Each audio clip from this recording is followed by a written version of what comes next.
समझ लो।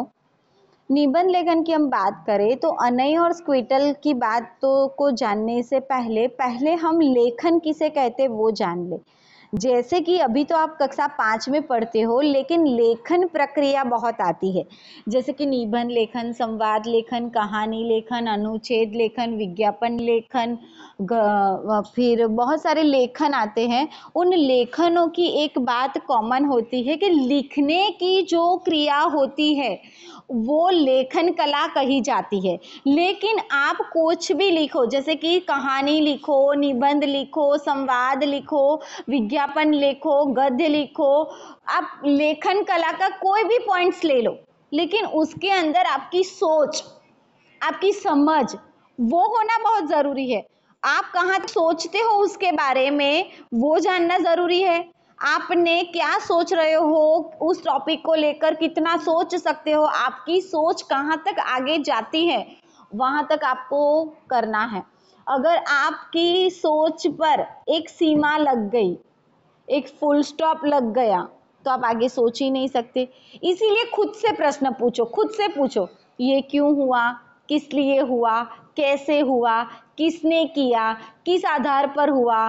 तो जब जैसे जैसे उत्तर मिलेंगे ना आपको, उस आधार पर आपकी विचार की जो प्रक्रिया है वो बहुत ही डेवलप होगी। कैसे होगी? तो पहले ध्यान रखो कि आप लोग एक काम करो कि रीडिंग इंप्रूव करो आपका। निबंध लेखन पढ़ो। निबंध, बहुत सारे निबंध होते हैं, बहुत सारी कहानियां होती है, बाहर की होती है, टेक्स्ट बुक की होती है, आपकी कक्षा की होती है, आपके कक्षा के ऊपरी कक्षा की हो, आपके कक्षा के निचली कक्षा की हो, वो सारी कहानियों को पढ़ो, उन सारे लेख को पढ़ो। न्यूज़पेपर रीड करो, मैगजीन रीड करो, चुटकुले रीड करो। अखबार में आप देखोगे तो बहुत सारे ऐसे छोटे छोटे चुटकुले भी मिलेंगे, कहानियां भी मिलेगी। जो कार्टून्स देखो तो कार्टून में भी आप देखो कि वो कैसे शब्दों का प्रयोग करते हैं, किस प्रकार के शब्दों का प्रयोग कहाँ पे किया जाता है। तो ये सारी चीज़ों को ध्यान देना है, तभी आप अपनी लेखन कला को इम्प्रूव कर सकते हो। आगे कुछ भी लगा हो, जैसे कि आगे यहाँ पे निबंध लगा है, कल कहानी भी हो सकता है, संवाद भी हो सकता है। संवाद यानी डायलॉग्स राइटिंग, जैसे मैंने आगे पढ़ाया था वैसे डायलॉग टू डायलॉग बोलना है। यहाँ पे अनय और स्क्विटल दो कैरेक्टर है, दोनों कैरेक्टर अपने अपने संवाद बोल रहे, दोनों कैरेक्टर अपने अपने डायलॉग्स बोल रहे, तो उसको संवाद लेखन कहते हैं। लेकिन जब आप कोई कहानी लिखते हो तो लिखनी तो है, लेखन है। तो ये केवल लेखन के बारे में समझाया। अब जानते हैं कि निबंध लेखन किसे कहते हैं। तो निबंध लेखन उसे कहते हैं कि कोई भी एक टॉपिक ले लो, कोई भी ले लो, छोटे हो तो उस हिसाब से ले लो, लेकिन उस टॉपिक में जब आप अपने विचारों को, आप अपनी सोच को जब एक ढांचे में बांधते हो, तब उसको निबंध कहा जाता है। कैसे? चलो बताते हैं हम आपको। स्क्विटल और अनय की बातें तो हमने पहले हमें पढ़कर सुनाई, लेकिन उनकी बातों में भी बहुत सारी चीजें बताई गई। जैसे अनय कहता है, स्क्विटल तुम कल स्कूल में किस प्रतियोगिता के में भाग लिया? प्रतियोगिता यानी कंपटीशन। स्क्विटल, अनय, कल मैंने स्कूल में लिखने की एक प्रतियोगिता में भाग लिया, लेखन कला में भाग लिया इन शॉर्ट। अनय, स्क्विटल, इस प्रकार की प्रतियोगिता को क्या कहते हैं? स्क्विटल कहती है, अनय, इस प्रकार की प्रतियोगिता को निबंध लेखन प्रतियोगिता कहते हैं। निबंध लेखन प्रतियोगिता में निबंधों का अंदर आना रहता है, टॉपिक दिए जाते पर्टिकुलर, उसके बारे में लिखना रहता है। अनय, स्क्विटल, इसे कैसे लिखा जाता है? अनय का बहुत ही इम्पोर्टेंट क्वेश्चन, और आपके लिए अभी आप लोग जो पढ़ रहे हो उसको लेकर भी यही क्वेश्चन कि निबंध कैसे लिखा जाता है, निबंध लिखते समय किन बातों का ध्यान रखना चाहिए, निबंध के लिए क्या आना चाहिए, निबंध के लिए क्या ज़रूरी है, निबंध किस लिए लिखे जाते हैं, निबंध के अंदर क्या होता है, निबंध किन विचारों के आधार पर लिखे जाते हैं, निबंध के टॉपिक कैसे होते हैं। यानी इन शॉर्ट एक ही क्वेश्चन, इसे कैसे लिखा जाता है, यानी निबंध कैसे लिखे जाते हैं। स्क्विटल कहती है, अनय, इसमें दो बातें मुख्य होती है, बातें जो होती है ना, उसमें दो बातें ऐसी है जो बहुत इंपॉर्टेंस है। पहली ऐसी बात कि किसी विषय को अच्छे वाक्यों में बांधना, उसको निबंध कहा जाता है। वाक्य को बांधना है, शब्द नहीं बोला, वर्ण नहीं बोला, मैंने बोला वाक्य। दूसरा के अच्छा निबंध लिखने के लिए अच्छी भाषा शैली का आवश्यकता होती है। अच्छी भाषा आनी चाहिए, आपके विचार सरल और एवं शुद्ध होने चाहिए, आपकी सोच अच्छी होनी चाहिए, आप जो शब्द लिख रहे हो सामने वाले के प्रति कितने प्रभावित है वो होने चाहिए, आपकी गलतियां नहीं होनी चाहिए, आपकी वर्तनी शुद्ध होनी चाहिए। तो इन सारी बातों का ध्यान रखेंगे। आगे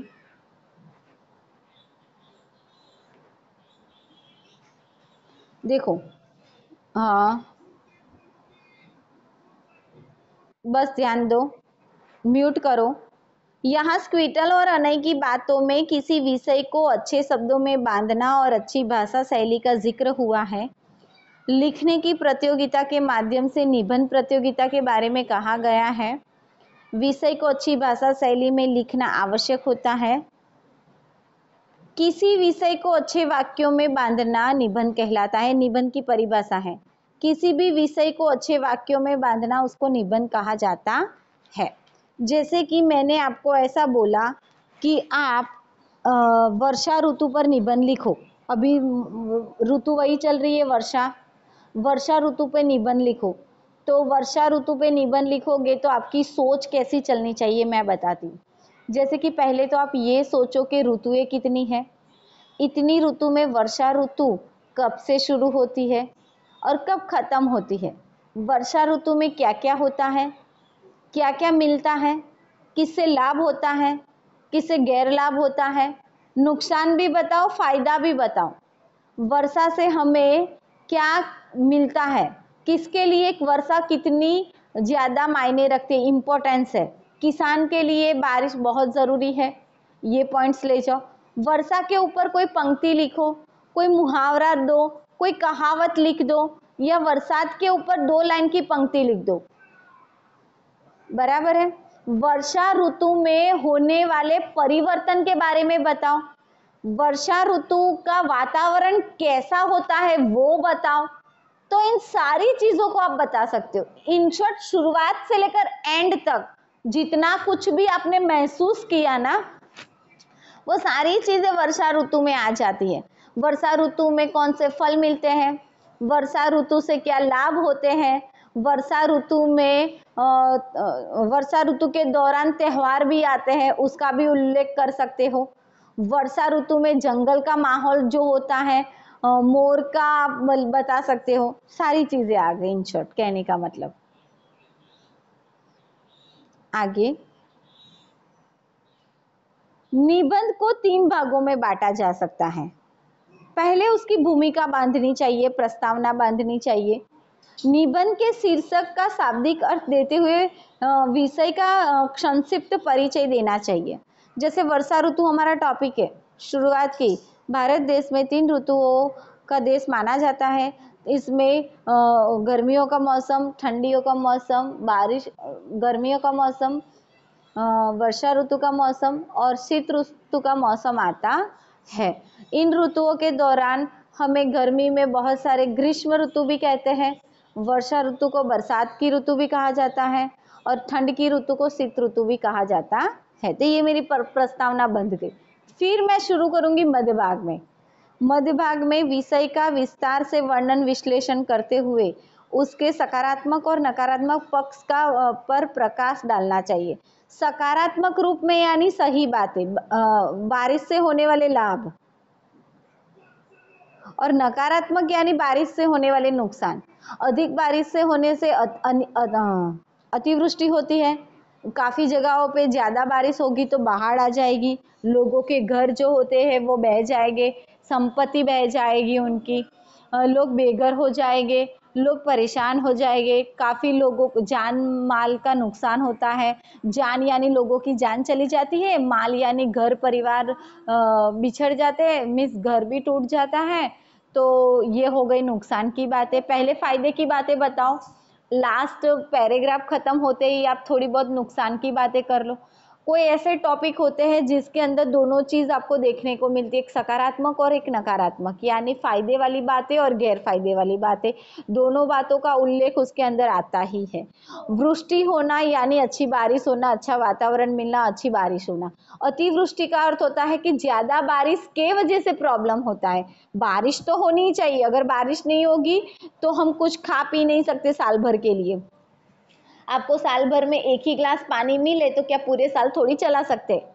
वैसे हमारी जमीन को भी पानी चाहिए, लेकिन हमारी जमीन 8 महीने ऐसी सूखी, कोरी और प्यासी रहती है, लेकिन उसके जो 4 महीने में जितने भी दिन उसको बारिश मिलती है वो पेट भर पानी भर लेती है, पी लेती है, कहने का मतलब। समापन यानी लास्ट, आपका लास्ट पैराग्राफ, निष्कर्ष के अंतर्गत अपने सुझाव देकर विषय को समाप्त करना चाहिए। सुझाव क्या दोगे वर्षा ऋतु के अंदर? कि हमें ज्यादा से ज्यादा मात्रा में पेड़ लगाना चाहिए, ताकि इस साल होने वाली बारिश से, इस साल होने वाली कम बारिश से हमें जो परेशानी आई वो परेशानी आने वाले वर्षों में ना हो। तो ये मेरा समापन है, ये मेरा सुझाव है कि इस साल बारिश तो हुई लेकिन कम हुई।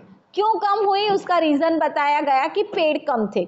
तो हमें पेड़ लगाने चाहिए ताकि आने वाले वर्षों में, मैंने बोला नहीं है कि अगले साल, एक साल में तो पेड़ उग नहीं जाएंगे, पौधे ही रहेंगे, वो पौधों से बड़ा होने में देर लगेगी। तो मैंने शब्दों का क्या प्रयोग किया कि आने वाले सालों में ऐसी परेशानियों का सामना ना करना पड़े। और जब ऐसी परेशानियों का सामना आज हम कर रहे हैं तो हमारे पीछे हमारे बच्चे भी है, मिस हमारी पीढ़ी भी है, उनको उस बात का सफर ना करना पड़े। तो ये मेरा समापन है, मेरी थॉट है, मेरे हिसाब से। आपकी थॉट आपके हिसाब से, आपकी सीख पूरी सही होनी चाहिए। कौन आवाज कर रहा है भाई? म्यूट ऑन नहीं करना है तो नहीं करना है ना, क्यों बार बार करना है? Next page.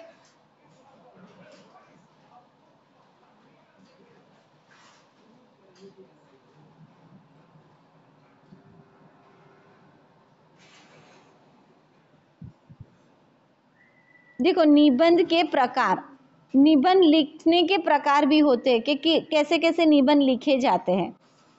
चित्र पर आधारित निबंध, यानी आपको एक चित्र दिया गया, देखो यहाँ पे एक चित्र दिया गया, एक बगीचे का चित्र दिया गया और उस बगीचे में बहुत सारे पेड़ पौधे लगे हुए हैं, चिड़िया घूम रही है, बादल बादल छाए हुए, वर्षा हो रही है और फिर बहुत सारे फूल पौधे हैं।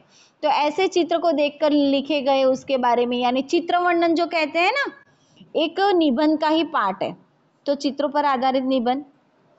वर्णनात्मक निबंध, किसी चीज के बारे में उसका वर्णन करना, बखान करने की, अरे वाह कितना अच्छा माहौल था। जैसे नैनीताल घूमने चले गए तो नैनीताल की वादियों में क्या था, नैनीताल गए तो वहां पे अपने किस प्रकार का वातावरण देखा, उस टाइप।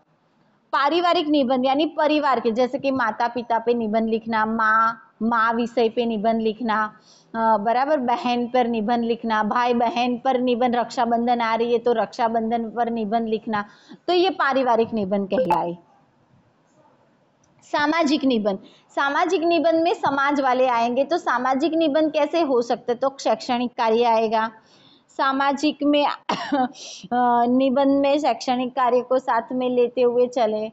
फिर कोई सामाजिक बातों को लेकर लिखे गए निबंध को सामाजिक निबंध कहे जाते हैं। सांस्कृतिक निबंध, यानी जैसे कि नवरात्रि में गरबा है, कोई ऐसा व्यक्ति है जो कल्चर में आगे है, संस्कृति में आगे है, वैसा सांस्कृतिक में। धार्मिक निबंध, धर्म के आधार पर लिखे गए निबंध। राष्ट्रीय विषय पर आधारित, जैसे 15 अगस्त, 26 जनवरी, तो वैसे। प्रकृति और ऋतु वर्णन पर आधारित निबंध, प्रकृति यानी वर्षा ऋतु आ गई, फिर ग्रीष्म ऋतु पे निबंध, शीत ऋतु पे निबंध, तो ऋतु पे वसंत ऋतु पर निबंध, ऐसे निबंधों को ऋतु निबंध या प्रकृति पर लाए जाते हैं। विज्ञान विषय पर निबंध, वैज्ञानिक विषय पे निबंध लिखना है तो रॉकेट पे लिख दो, विमान पे लिख दो, टेक्नोलॉजी आ गई उसमें। खेल कूद पर निबंध तो क्रिकेट है, फुटबॉल है, फिर आपका कोई भी खेल हो उस खेल का नाम को लेकर लिखे जाने वाले निबंध को खेल कूद से संबंधित निबंध कहते हैं। जैसे कि मुझे क्रिकेट पसंद है, क्रिकेट पे निबंध लिख दिया, फुटबॉल है तो फुटबॉल पे लिखा, हॉकी है, आर्चरी है, फिर आपका दौड़ प्रतियोगिता है। तो ऐसे निबंधों को फिर खेल संबंधित निबंध कहते हैं। आगे, निबंध लिखते समय ध्यान देने बातें, आपका शीर्षक जो होता है, आपका टॉपिक जो होता है, वो उसका शाब्दिक अर्थ होना बहुत ज़रूरी है। परिचय भूमिका में कविता, पंक्ति या सूक्ति या मुहावरे का प्रयोग कर सकते हो। निबंध लिखते वक्त जब आप शुरुआत करते हो तो पंक्ति से शुरुआत कर सकते हो, कोई सूक्ति देकर यानी सूत्र देकर कर सकते हो, कोई थोड़ी 4 लाइन की कविता लिख सकते हो, 2 लाइन की पंक्ति लिख सकते हो।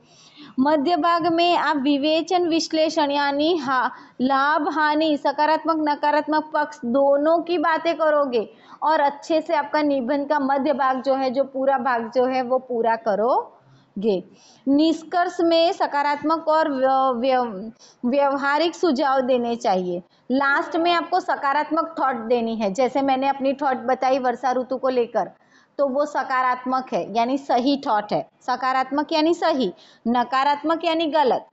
व्यवहारिक सुझाव देने जाए, अच्छे सुझाव देने चाहिए। मैंने पेड़ लगाने का सुझाव दिया और सुझाव में क्या था कि आने वाले समय में ऐसी तकलीफ ना हो, ऐसी मुश्किल ना हो। भाषा आपकी सरल होनी चाहिए, विषय के अनुकूल होनी चाहिए। मैं वर्षा ऋतु की बात कर रही हूँ और फिर मैं कोई बस की या रेलवे की बात नहीं कर सकती। शब्दों की, वाक्यों की पुनरावृत्ति नहीं होनी चाहिए। एक शब्द को बार बार दोहराना नहीं चाहिए। वर्षा ऋतु, वर्षा ऋतु, वर्षा ऋतु, वर्षा ऋतु, वर्षा ऋतु, एंड तक नहीं चलना चाहिए। शुरुआत की, चलो अच्छा है, जरूरत पड़ी वहां पे लिखा, बराबर है, लेकिन बार बार एक शब्द का प्रयोग नहीं कर सकते। रोहन ने ये किया, रोहन ने खाना खाया, रोहन ने गाया, रोहन क्यों नहीं आया, रोहन क्यों नहीं खाया, रोहन ने क्यों नहीं लिखा, रोहन क्यों नहीं सोआ। तो रोहन रोहन बार बार नहीं आना चाहिए। फिर हम शब्दों का प्रयोग करेंगे, सर्वनाम का प्रयोग करेंगे, संज्ञा का नहीं। संज्ञा का प्रयोग एक बार करेंगे, प्रोनाउन का प्रयोग हम बार बार कर सकते हैं। प्रोनाउन का प्रयोग करेंगे, इन शॉर्ट कहने का मतलब, नाउन का नहीं करेंगे। कठिन और लंबे शब्द एवं वाक्यों का प्रयोग नहीं करना चाहिए। कठिन शब्द सुदृढ़ यानी मजबूत होता है उसका अर्थ, तो मजबूत जहाँ लिख सकते हैं वहाँ सुदृढ़ लिखने की ज़रूरत नहीं है। वहाँ ऐसे शब्दों का ही प्रयोग करना चाहिए जो सरल हो। लंबे शब्दों का प्रयोग नहीं करना चाहिए। अनावश्यकता, आवश्यकता, ऐसे नहीं, बहुत सारे ऐसे लंबे शब्दों का प्रयोग नहीं करना चाहिए। विराम चिन्हों की गलती नहीं होनी चाहिए। जहाँ पूर्ण विराम की जरूरत है वहाँ पूर्ण विराम लगाओ, जहाँ अल्प विराम की जरूरत होती है वहाँ अल्प विराम लगाओ, जहाँ आश्चर्य चिन्ह की जरूरत होती है वहाँ आश्चर्य चिन्ह लगाओ, जहाँ प्रश्नार्थ चिन्ह की जरूरत होती है वहाँ प्रश्नार्थ लगाओ, जहाँ अवतरण चिन्ह की जरूरत होती है वहाँ अवतरण चिन्ह लगाओ। अवतरण चिन्ह के अंदर भी एक हरा अवतरण चिन्ह होता है, 2 हरा अवतरण चिन्ह होता है। जिसकी जरूरत जहाँ होती है उसका प्रयोग करना चाहिए। खड़ी पाई जहाँ लगानी है वहां लगाओ यानी फुल स्टॉप। पूर्ण विराम जहाँ लगाना है वहां पे लगाओ। विषय अंतर नहीं होना चाहिए, विषय से बाहर नहीं जाना चाहिए। अगर मैं वर्षा ऋतु की बात कर रही हूँ तो मुझे वर्षा ऋतु की बात ही करनी चाहिए, फिर उसके अंदर मैं दूसरी बातों को नहीं ला सकती, बराबर है। कोई धार्मिक बात को नहीं ला सकती, कोई खेलों की बात नहीं ला सकती। हाँ, उसमें ऐसा कह सकते हैं कि पुराने ज़माने में बच्चे नालियों में कागज़ की नाव बनाकर खेला करते थे, लेकिन कोई ऐसी अन्य बात मैं नहीं बता सकती जो मैं अपने विषय से हट जाऊं। ऐसा ही एक निबंध हमारे सामने है, मेरा प्यारा देश, बराबर। मेरे प्यारे देश की शुरुआत होती है तो एक पंक्ति दी है उन्होंने, जहाँ हिमालय जैसा पर्वत, जहाँ गंगा की धारा है, सारी दुनिया से अद्भुत वह प्यारा देश हमारा है। जहाँ डाल डाल पर सोने की चिड़िया करती है बसेरा, वो भारत देश है मेरा, वो भारत देश है मेरा। तो आप ऐसी पंक्तियों का भी प्रयोग कर सकते हो। ऐसा नहीं समझना है कि फिल्म का गाना है, लेकिन सही तो है ना, प्रॉपर तो है ना, देश की बात तो की गई है ना। और अगर उस देश को सोने की चिड़िया कहा गया है तो कोई गलत नहीं कहा गया। तो यहाँ पर भी जैसे एक पंक्ति दी गई है, एक पंक्ति मैंने आपको गा के सुनाई, वैसे पंक्तियों का उपयोग करके आप अपने निबंध की शुरुआत कर सकते हो। विश्व के प्राचीनतम देशों में भारतीय सभ्यता एवं संस्कृति का अपना एक विशेष महत्व है। मेरा देश भारत सचमुच धरती का ताज है, एक सोने की चिड़िया है। इसकी सुंदरता और इसके धन वैभव से आकर्षित होकर समय समय पर संसार की अनेकानेक जातियां निरंतर यहाँ आती रही और इसकी सुंदरता पर मोहित होकर सदा सदा के लिए यहाँ पे बसती रही। कहने का मतलब ये है कि उन्होंने प्रस्तावना में, पूर्व भूमिका में उन्होंने ये बताया गया है कि हमारा भारत देश ऐसा महान देश है जिसमें बहुत सारे जाति ज्ञाति के लोग आते रहे और यहाँ की सुंदरता को देखकर यहाँ पर ही बसने का फैसला कर लिया। और भारत देश में ही बहुत सारे जाति ज्ञाति के लोग रहते हैं और वो भी एक साथ मिलजुल के रहते हैं। मध्य भाग शुरू होगा। मेरे देश में सैकड़ों पर्वत, जंगल, नदियां, झरने, उपवन, खेत, खलिहान, लाखों नगर ग्रामों और सेकंड पेज,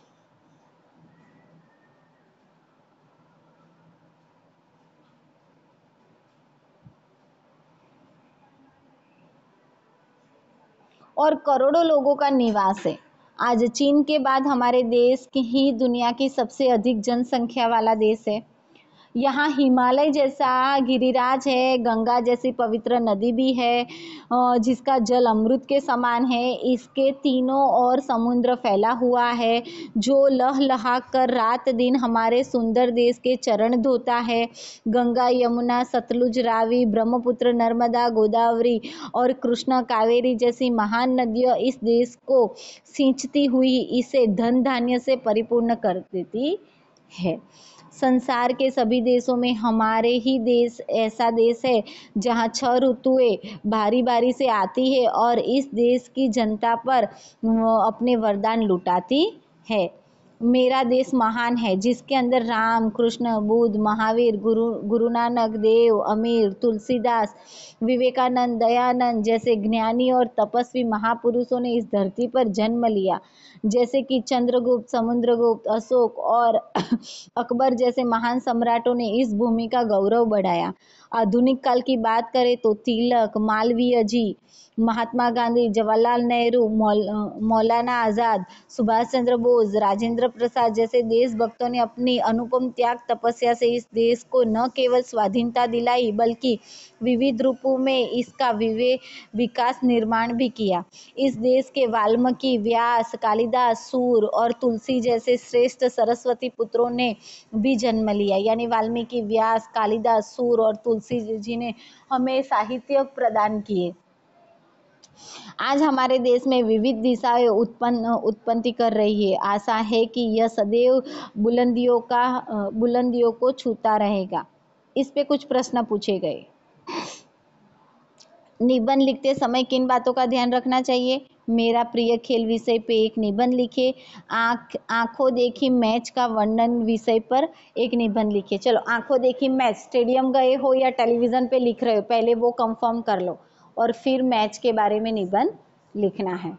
तो यहाँ पे निबंध लिखते समय किन बातों का ध्यान रखना चाहिए? वो 130 यानी 113 पेज पे आपको वो दिया है कि निबंध लिखते समय किन बातों का ध्यान रखना चाहिए। तो ब्लू कलर से लिखे हुए लाइनें जो है जो वो सारी उसका प्रश्न का उत्तर है। ये फर्स्ट प्रश्न का उत्तर ये है, मैं बता ही देती हूँ आपको।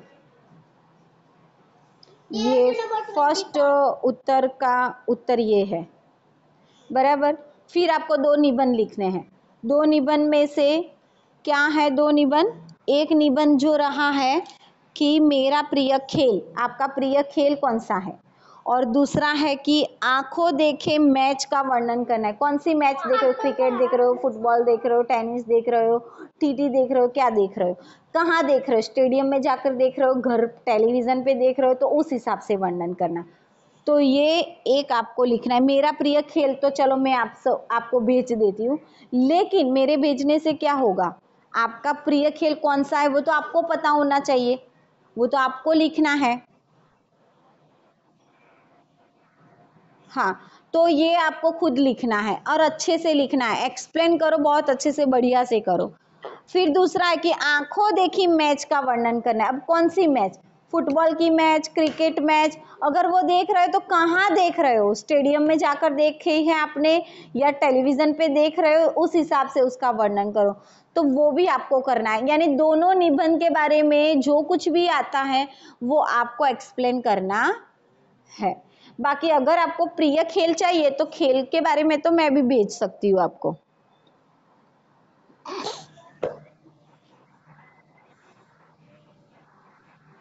हाँ, वो तो होगा ना ऐसा। हाँ, तो आपको खुद करना है, बराबर।